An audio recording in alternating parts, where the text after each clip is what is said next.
नमस्कार जी, आपका एक बार फिर से स्वागत है हमारे चैनल रंग एस्ट्रो में। और आज आपको हम बताएंगे वो तरीका जिसके द्वारा जिन लोगों का डेट ऑफ बर्थ नहीं है, यानी कि जन्म तिथि मालूम नहीं है, वो लोग भी अच्छे तरीके से पता कर सकते हैं कि वे किस ग्रह से संबंधित है और किस ग्रह के अधीन उनका जीवन चल रहा है। दोस्तों, क्या होता है कि जो भी मनुष्य दुनिया में आते हैं, पैदा लेते हैं, वे सब लोग किसी न किसी खानदान और कुल से संबंधित होते हैं। किसी न किसी माता पिता की संतान होते हैं और किसी न किसी परिवार से उनका ताल्लुकात होता है।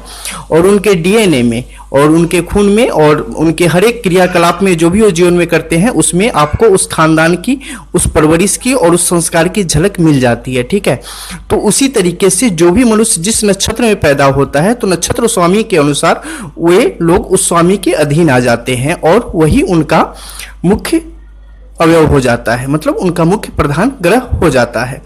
तो क्या होता है कि बहुत सारे लोगों को डीओबी मालूम नहीं होता है कि मतलब डेट ऑफ बर्थ आपकी क्या है, तो उस अनुसार नक्षत्रों का ज्ञान नहीं हो पाता है, नक्षत्रों के स्वामी के अनुसार हम लोग पता नहीं कर पाते हैं। वैसी स्थिति में हम कैसे पता करें कि आप किस राशि के अधीन, किस ग्रह के अधीन हो और उसके स्वामी कौन है। ठीक है, तो इसके लिए हम लोग दो तरीके से देखते हैं, एक हस्तरेखा में देखते हैं और दूसरी एक सूर्य विद्या है, उसके द्वारा हम लोग इसका अध्ययन करते हैं। तो आज मैं आपको जो हस्तरेखा में जिसके द्वारा हम समझते हैं उसके बारे में आपको मैं बताऊंगा।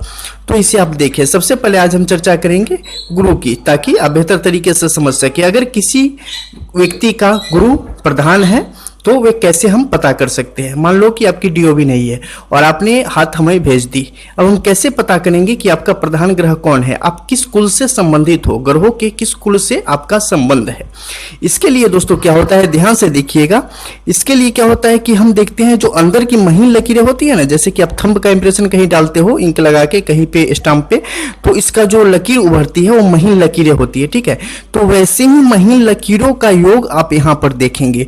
छोटी छोटी रेखाओं के अंदर एकदम महीन रेखा होगी, ऐसी ऐसी निकल के आएगी, ऐसी ऐसी निकल के आएगी, फिर यहाँ किनारे से ऐसे ऐसे निकल के आएगी।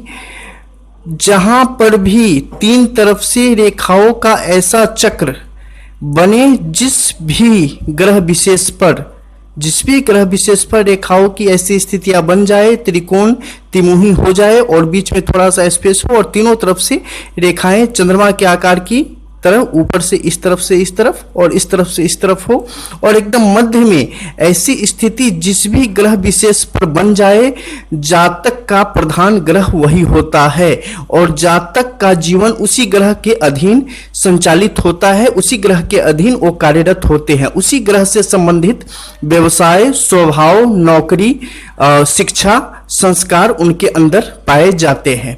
बड़े गौर से देखेंगे तो आपको मिलेगा। वो क्या होता है, जैसे कि मान लो गुरु से आपका प्रधान होगा तो गुरु पे होगा, शनि प्रधान होगा शनि पे होगा, सूर्य प्रधान होगा तो सूर्य पे ऐसी स्थिति बन जाएगी, आपके बुध प्रधान होगा तो बुध पे बनेगी, मंगल प्रधान होगा मंगल पे, मतलब वैसे ही चंद्र, शुक्र, राहु, केतु, जहां भी जो भी प्रधान आपका होगा वहां पे ऐसी स्थितियां बन जाएगी। जब बन जाएगी तो आप समझ जाओगे जो इसी ग्रह से संबंधित आप जातक हैं। अब आपको आगे इसमें क्या देखना है, जब आप पता कर लेते हैं कि इस संबंधित ग्रह के आप जातक हैं, उसके बाद ग्रहों के जो विशेष चीजें हैं उसके बारे में हम अध्ययन करते हैं कि हाँ इस ग्रह की पॉजिटिव चीज क्या है। जैसे कि गुरु की हम बात करें, गुरु की पॉजिटिव क्या है, गुरु के जातक काफी ज्यादा कांतिवान होते हैं, मतलब काफी गंभीर, काफी प्रतिष्ठित, सामाजिक रूप से काफी प्रतिष्ठा, काफी मान सम्मान की प्राप्ति, बड़े ऊंचे पद की प्राप्ति और प्रभु भक्ति इन लोगों में सामान्य तौर पे पाई जाती है। ये सब बहुत ही अच्छी गति में जब उच्च अवस्था में उपस्थित हो तो ऐसी परिस्थितियां तैयार हो जाती है। इसके अलावा इसके कुछ गलत तत्व भी हैं, जो कि जब ये नीच अवस्था में हो तो वैसी स्थिति बन जाती है। उसमें क्या होता है कि ऐसे लोग काफी आलसी हो जाते हैं, नैतिकता का पतन हो जाता है, किसी के बारे में भी गलत सोचना इनके लिए सामान्य बात होती है। उसके अलावा दुर्गुण तो बस भरे ही पड़े होते हैं और ना प्रभु के प्रति कोई आस्था, ना किसी भी अच्छी चीज के प्रति अच्छा नहीं सोचेंगे, इतने ज्यादा घमंड में होंगे कि बस पूछो ही मत, और बस दूसरों की निंदा करना ये अपना परम धर्म समझते हैं। तो ऐसी स्थितियां पैदा हो जाती हैं। और इसके मुताबिक इन लोगों के लिए कौन सा जॉब सही रहेगा, तो आप ग्रह विशेष के अनुसार उसके बारे में जान सकते हैं। जैसे ही आपको पता चल जाएगा कि हमारा प्रधान ग्रह ए है, तो उसके अनुसार आपको सावधानियां बरतनी शुरू कर देनी चाहिए कि इस ग्रह से संबंधित कौन कौन सी सावधानियां हमारे जीवन में होनी चाहिए। तो इसको लेकर मैं आगे हर एक ग्रह का अलग अलग वीडियो बना के आगे आने वाले समय में मैं आपको दूंगा। उसमें आपके अगर मान लो आप गुरु प्रधान हो तो गुरु प्रधान जातकों के लिए क्या अच्छा है क्या बुरा है, स्त्री पुरुष वगैरह सबको लेकर सारे बोथ जेंडर को लेकर मैं बनाऊंगा और सारे ग्रह का अकेला अकेला बना के वीडियो एक मैं आपको दूंगा ताकि आप उसे बेहतर तरीके से समझ सके।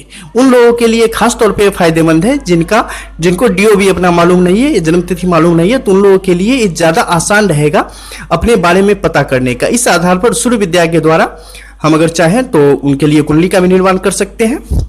तो ये सब प्रक्रियाएं भी काफी कुछ हो जाती हैं।